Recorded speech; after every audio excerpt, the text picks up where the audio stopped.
भाजपा ने क्या किया उसका लेखा जोखा, हिसाब किताब सब इसी लोकसभा चुनाव में चुकता करना है। आज भारतीय जनता पार्टी लोकतंत्र को कुचलने पर उतारू है। नेक्स्ट 9 न्यूज़ में आपका स्वागत है। मैं हूं आपके साथ अबरार उल अकरम। दर्शकों, स्वामी प्रसाद मौर्य ने जिस तरीके से उत्तर प्रदेश में सबसे पहले अखिलेश यादव को झटका तो दिया और अपनी पार्टी से खुद को अलग भी किया, लेकिन उसके बाद भी अभी की अगर हम बात करें 2024 का जो लोकसभा चुनाव चल रहा है और इस समय जो अलग अलग सीटों पर तमाम पार्टियां जो है अपने अपने तौर पर जीत हासिल करने की कोशिश कर रही है, उस कड़ी में अब स्वामी प्रसाद मौर्य को लेकर के क्या यहाँ पर बयानबाजी हो रही है और वो खुद अपने बयानों में किन बातों का जिक्र कर रहे हैं, आज इन्हीं तमाम जो है मुद्दों पर बात करेंगे। सबसे पहले तो आप ये समझिए कि उत्तर प्रदेश की राजनीति में मौर्य समाज का एक बड़ा महत्व है और यही वजह है कि वोट बैंक के लिहाज से भारतीय जनता पार्टी ने भी केशव प्रसाद मौर्य को उप मुख्यमंत्री बना रखा। तो अब ऐसे में सवाल ये पैदा होता है कि आखिरकार अब स्वामी प्रसाद मौर्य ने जिस तरीके से फिर से एक बार कहीं ना कहीं कई मोर्चों पर सीधे तौर पर आप कह सकते हैं कि बोलकर भारतीय जनता पार्टी को आड़े हाथों लेना शुरू कर दिया और ये भी कहा कि विपक्ष को जानबूझ करके इस तरीके से जो है परेशान किया जा रहा है, यानी कि वो विपक्ष में ही विपक्ष के खिलाफ होते हुए भी विपक्ष के साथ खड़े नजर आ रहे हैं। और ये बात इस तरीके से भी दर्शाई जा रही है कि आने वाले दिनों में फिर से एक बार जो है वो अपने पाले को बदल सकते हैं और इसकी संभावनाएं भी दिख रही है। लेकिन अब तक अगर देखा जाए तो उन्होंने इस तरीके के संकेत तो दिए हैं, लेकिन आधिकारिक तौर पर बयान जारी नहीं किया। आइए आपको दर्शकों स्वामी प्रसाद मौर्य का बयान सुनाते हैं, उनका पक्ष सुनाते हैं कि वो विपक्ष के हित में कैसी बातें कर रहे हैं और भारतीय जनता पार्टी को आड़े हाथों ले जो उन्होंने इस कुशीनगर लोकसभा में हमारा समर्थन किया है, जिसकी घोषणा यद्यपि सोशल मीडिया के माध्यम से, समाचार के माध्यम से ओवैसी साहब ने पहले कर दिया था और आज यहाँ पर उस घोषणा को सार्वजनिक किया। यहाँ पर AIMIM के जिलाध्यक्ष भाई शहबाज अहमद जी ने, उनको भी मैं धन्यवाद ज्ञापित करता हूँ। साथियों,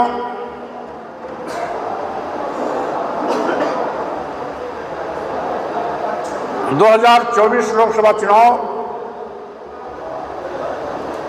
कई मायनों से बहुत ही महत्वपूर्ण है। भाजपा ने क्या किया उसका लेखा जोखा, हिसाब किताब सब इसी लोकसभा चुनाव में चुकता करना है। आज भारतीय जनता पार्टी लोकतंत्र को कुचलने पर उतारू है, तानाशाही के रास्ते पर जा रही है, विपक्ष की आवाज दबाई जा रही है, विपक्ष के नेताओं के खिलाफ तथ्यहीन आधार बनाकर ED, CBI, इनकम टैक्स का दुरुपयोग किया जा रहा है। लेकिन सरकार ये नहीं बता पा रही है कि नेताओं की गिरफ्तारी किस अपराध में हो रही है। आज संविधान खतरे में है, क्योंकि यह सरकार संविधान की धज्जियां उड़ा रही है, संविधान बदलने की फिराक में है। अनुसूचित जात, अनुसूचित जनजात, पिछड़ों का आरक्षण शून्य किया जा रहा है, निष्प्रभावी किया जा रहा है, खत्म किया जा रहा है। देश भी खतरे में है। तो आपने देखा दर्शकों, क्या वाकई उत्तर प्रदेश की राजनीति में ये बड़ा सियासी ड्रामा हमको एक बार फिर से देखने को मिल सकता है, क्योंकि सीधे तौर पर उत्तर प्रदेश में भारतीय जनता पार्टी हर मुमकिन कोशिश कर रही है कि इस बार 62 नहीं बल्कि 72 सीटें जो है जीती जाए, और लगातार उन्होंने कई मुद्दों को जानबूझ करके हवा देकर जो है जनता को अपनी तरफ करने की कोशिश की है, वोटर्स को अपनी तरफ मिलाने की कोशिश की है। लेकिन इन सब बातों का फ़ायदा भाजपा को कितना मिल पाएगा, क्योंकि कई ऐसे छोटे छोटे दल हैं, कई ऐसे जो है जातीय समीकरण हैं जो विपक्ष के साथ भी खड़े नजर आते हैं। और दरअसल इसी वजह से ये माना जा रहा है कि उत्तर प्रदेश में भारतीय जनता पार्टी के लिए ये खेला इतना आसान भी नहीं रहने वाला है, जबकि स्वामी प्रसाद मौर्य खुद ही इस पूरे मामले को लेकर के लगातार जो है अपने बयानों के माध्यम से ये बताने की कोशिश कर रहे हैं कि उत्तर प्रदेश की राजनीति में किस तरीके से इस पूरे मामले को लेकर के सियासी स्थिति जो है यहाँ पर बदल सकती है, और जिसकी संभावनाएं भी नजर आ रही है।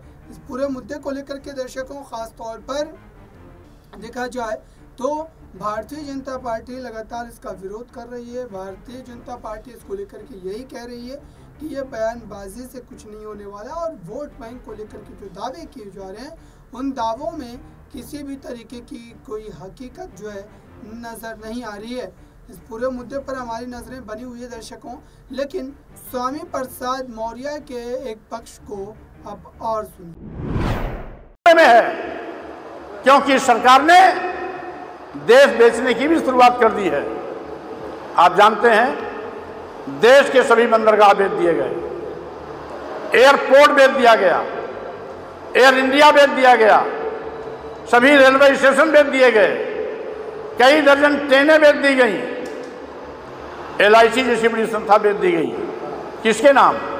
अदानी और अंबानी के नाम। अदानी और अंबानी का रिश्ता मोदी के साथ क्या है?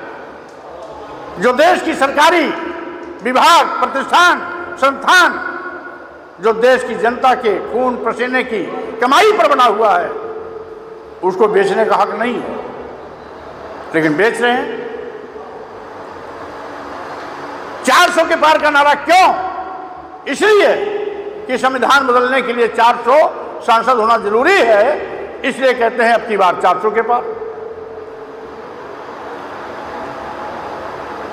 लेकिन हमने पिछले 2 वर्षों से ठान रखा है कि 2024 का लोकसभा चुनाव भाजपा की विदाई का चुनाव होना चाहिए।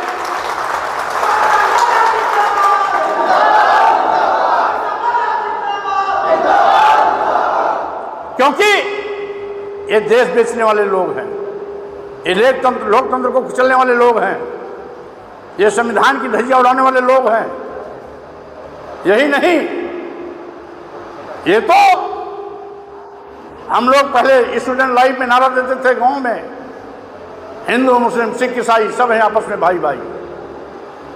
लेकिन भाजपा जब से आई है, हिंदू मुस्लिम भाईचारे को तार तार किया है। हिंदू मुसलमान का में फिरका परस्ती पैदा कर एक दूसरे से दूरी बनाई है। मैं गांव में देखता था, जब हिंदू के यहाँ दिवाली होली होती थी तो वहाँ के गांव के मुस्लिम समाज के लोग उसमें आके शिरकत करते थे, और मुसलमानों के यहाँ ईद बकरीद होता था तो हिंदू समाज जाके उनके इस त्योहारों में हिस्सा लेता था। लेकिन जब से भाजपा सरकार आई तब से हिंदू मुसलमानों के बीच में जो नफरत का बीज बोया, उसके चलते आज दोनों में दूरियां बढ़ी हैं, भाईचारा का कत्लेआम हुआ है, इंसानियत का कत्लेआम हुआ है। हिंदू मुसलमानों की लाश पर राजनीतिक रोटी सेकने वाले भेड़िए भाजपा के लोग आज इस देश को भी खत्म करने पर आमादा हैं। इसीलिए साथियों, आप सबको सावधान। तो आपने सुना दर्शकों, क्या वाकई उत्तर प्रदेश में स्वामी प्रसाद मौर्य का ये राजनीतिक कदम विपक्ष को फायदा पहुंचाएगा? आपकी राय क्या है? कमेंट बॉक्स में जरूर बताएं। जुड़े रहें नेक्स्ट 9 न्यूज़ के साथ।